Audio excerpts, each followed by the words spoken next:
ओम श्री सद्गुरुवाय नमः। श्री गुरु चरणों में मेरा सत बार नमन। शीर्षक रागी का वैराग्य। अवंतिकापुरी का एक राजकुमार भद्रबाहु अपने राजा पिता का एक लौता पुत्र। राजा उसकी सुख सुविधाओं का सारा सरंजाम जुटाते और भद्रबाहु सुख में आकंठ डूबा हुआ रहता। एक बार भद्रबाहु ने तय किया कि वह अपने नगर परिभ्रमण हेतु निकलेगा। राजकुमार नगर परिभ्रमण में निकलने वाले हैं। यह जानकर राजा ने संपूर्ण नगरी को सुसज्जित साफ सुथरा करवा दिया। राजमार्ग में दुख दर्द सामने आए नहीं, ऐसी परिस्थितियों को उत्पन्न रहने का हर संभव प्रयत्न किया। भद्रबाहु मंत्री पुत्र के साथ निकला। रास्ते में उसने मंत्री पुत्र को कहा, मंत्रीवर, आज अपनी इच्छा नगर में न जाकर नदी की ओर जाने की है। मंत्री पुत्र रथ को नदी की ओर मोड़ दिया। नदी के उस पार शमशान था, जहां चिताएं जल रही थी, धुआं उलग रही थी। भद्रबाहु ने कहा, नदी के उस पार लोग अग्नि को सुलगाकर क्या चीज भून रहे हैं? इतने इतने लोग बीच में अग्नि क्यों धधका रहे हैं? सीधा साधा मंत्री पुत्र, उसने कहा, मर गया है कोई, लोग उसे जला रहे हैं। ओह, जला रहे हैं किसको? भद्रबाहु ने कहा, आदमी को। आदमी मर गया है कोई, उसी को जला दे रहे हैं। मंत्री पुत्र ने उत्तर दिया। उसे अपने सौंदर्य पर अहंकार था। वह अपने सौंदर्य की रक्षा हेतु दिन रात तत्पर रहता। उसने कहा, अवश्य वह बहुत कुरूप होगा। मंत्री पुत्र ने कहा, कुरूप या सुरूप था ये तो मुझे पता नहीं, पर जो मर जाता है उसे तो जलाना ही पड़ता है। भद्रबाहु झल्लाया, कहा, पागल हो गए हो क्या? क्या मेरे जैसे सुंदर व्यक्ति को भी लोग अग्नि में झोंकना चाहेंगे? मंत्री पुत्र ने कहा, राजकुमार, क्षमा करें, लेकिन यह सत्य है कि आपके शरीर को भी एक दिन अग्नि में जला दिया जाएगा। राजकुमार भद्रबाहु अधीर हो गया। कहा, असंभव, ये हो नहीं सकता। इतना सुंदर मेरा शरीर और अग्नि को समर्पित कर दिया जाएगा? मैं नहीं मानता इसे। मंत्री पुत्र भी तो आखिर मंत्री पुत्र था। अपने रथ से उतरा और शमशान में पड़ी एक खोपड़ी उठा लाया। कहा, देखते हो इस खोपड़ी को? क्या है ये? डर से चीखा भद्रबाहु। मंत्री पुत्र कहने लगा, यह मनुष्य की खोपड़ी है। तुम्हारी भी त्वचा के अंदर ऐसी ही खोपड़ी है। आंखों के ऐसे ही बड़े बड़े विभत्स गड्ढे हैं, ऐसे ही भयावह दांत और हड्डियों का ढांचा कंकाल है। राजकुमार ने कहा, फेंको इसे। क्या इस सुंदर त्वचा के भीतर ऐसी ही भयानक खोपड़ी है, ऐसा ही हड्डियों का कंकाल है? मंत्री पुत्र ने कहा, हाँ, ऐसा ही है। राजकुमार अत्यंत दुखी हुआ। वह लौट आया अपने महल में। सुख सुविधाओं की उपेक्षा करके अपने कक्ष में एक तरफ पड़ गया।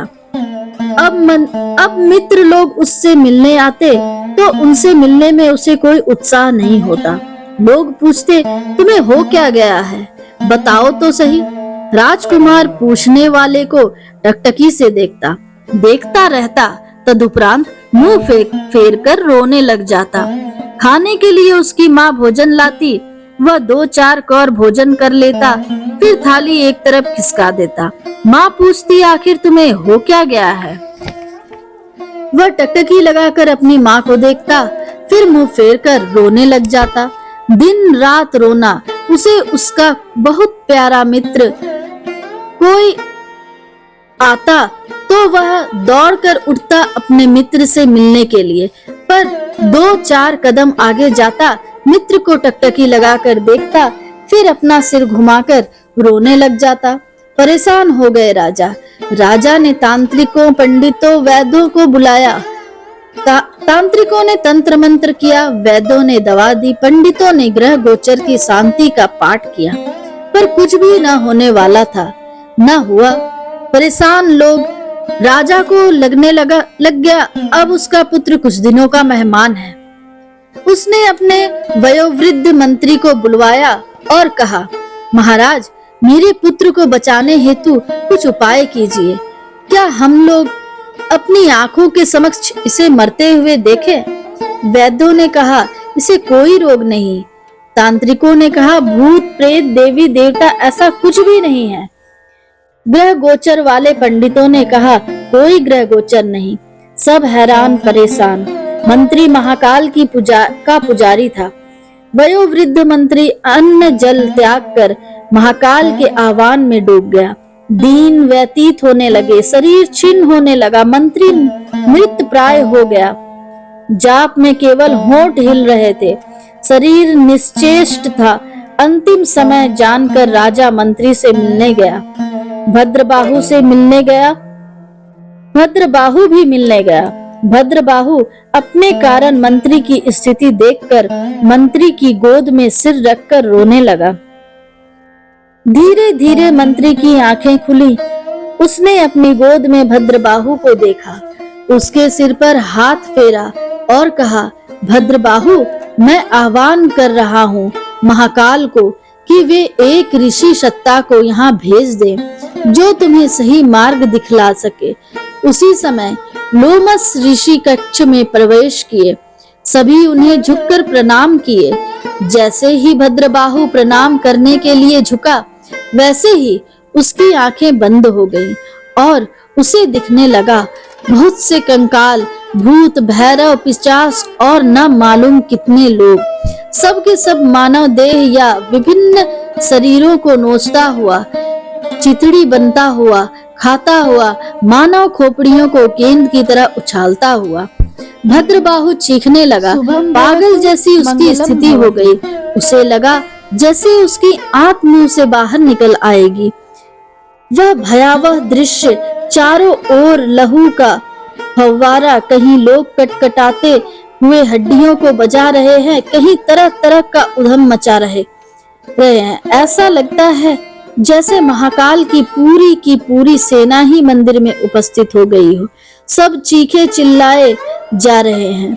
मंत्री भयभीत, भद्रबाहु भी भयभीत, पर इन सबों से बेखबर बेकपाल कपालिनियां अपने खेत में मदमस्त।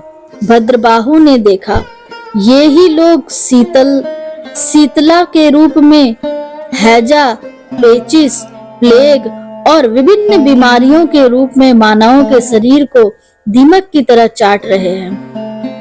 यही लोग विभिन्न शरीरधारियों के शरीरों में विभिन्न रोगों के रूप में प्रवेश करके भेड़ियों की तरह धीरे धीरे मांस हड्डियों तक को भी चबा रहे हैं। भद्रबाहु चीख पड़ा, लेकिन इस चीख से बेखबर डाकिनी, शाकिनी, भूत, भैरव शरीर को उछालते रहे, खोपड़ियों से खेलते रहे, हथेलियों को फाड़ते रहे। अंततः भय के मारे उसे लगने लगा कि उसके भी प्राण निकल जाएंगे। एक बेताल ने उसे एक लात जमाई और कहा, तुम्हें मैं कहाँ दुख देता हूँ, रुलाता हूँ, तुम मेरी चीज को अपना क्यों माने हुए हो? तुम्हारी भीतर की जो खोपड़ी है वह मेरा गेंद है, वह मेरे खेलने के लिए बना है। तुम इसे मेरा मेरा क्यों करते हो? मैं तुम्हें तो नहीं मारने जाता, मैं तो अपनी गेंद से खेलता हूँ। यह शरीर मेरा आहार है, मैं इसकी अतड़ियों को फाड़कर रक्त पीता हूँ, इसे मारता हूँ, इसमें रोग बनाकर आक्रमण करता हूँ, विभिन्न रोगों के रूप में इस शरीर को चाटता हूँ।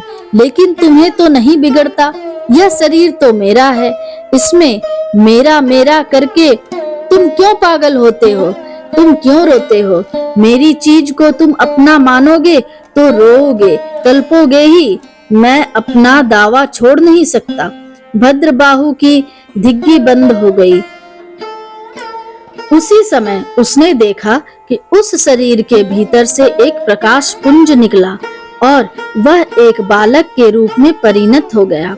महाकाल आगे बढ़कर उस बालक को अपनी गोद में ले लिए। उस प्रकाश युक्त शिशु पर कपाल कपालियों, भूत प्रेत, रोग बीमारियों और उसकी क्रूरता का कोई असर नहीं। महाकाल की गोद में वह शिशु देखने लग गया। महाकाल ने प्यार से उस शिशु को अपनी छाती से लगा लिया। इस दृश्य को देखकर भद्रबाहु को थोड़ा चैन मिला। लोमस ऋषि ने भद्रबाहु के सिर पर हाथ फेरा। भद्रबाहु को होश आ गया। उसने कहा, मैं पहचान लिया, मैंने जीवन के सत्य को जान लिया। अब कोई भी दुख मुझे छू नहीं सकता, अब कोई भी दुख मुझे रुला नहीं सकता, अब कोई भी परिस्थिति मुझे व्यथित नहीं कर सकती। वह अपने राजमहल में लौट आया, प्रसन्न खुश।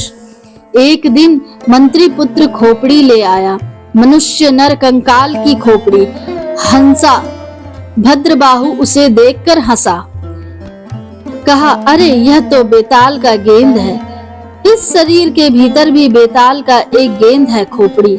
मंत्री पुत्र, यह तो बेतालों, कपालों कपालियों, भूत प्रेतों का आहार, शमशान की चिताओं का जलावन है। इससे मुझे कोई लेना देना नहीं। शरीर मरता है, शरीर को लोग भले ही जला दे, पर मैं तो महाकाल की गोद में खेलने वाला शिशु हूँ। मैं तो महाकाल का दुलारा हूँ, मैं तो आत्मा हूँ। मैंने अपने को पहचान लिया। अब ये चिता में जलती हुई लाशें या नर कंकाल, ये रोग मुझे भयभीत नहीं कर सकते। अब मैं अपने को पहचान लिया। सद्गुरु कबीर साहब भी यहाँ कह रहे हैं, इन प्रकृति में नजारों में जो महाकाल की संतान है, जो परमात्मा का अंश है, उस जीव को पहचान लो। अभी तो तुम इस शरीर को पहचानते हो और शरीर में ही दीवाने बने रहते हो, पर शरीर को एक दिन मौत का भोजन बन जाता है, बन जाना होता है। शरीर पर तो रोग आक्रमण करते हैं और दीमक की तरह इसे चाट जाते हैं। शरीर तो चिता का जलावन है, खिलौना है बेतालों का। इसे मैं मानोगे तो दुख तो उठाओगे ही। इसलिए सरकार आत्मबोध प्राप्त करने की प्रेरणा देते हैं। शुभम भवतु, मंगलम भवतु।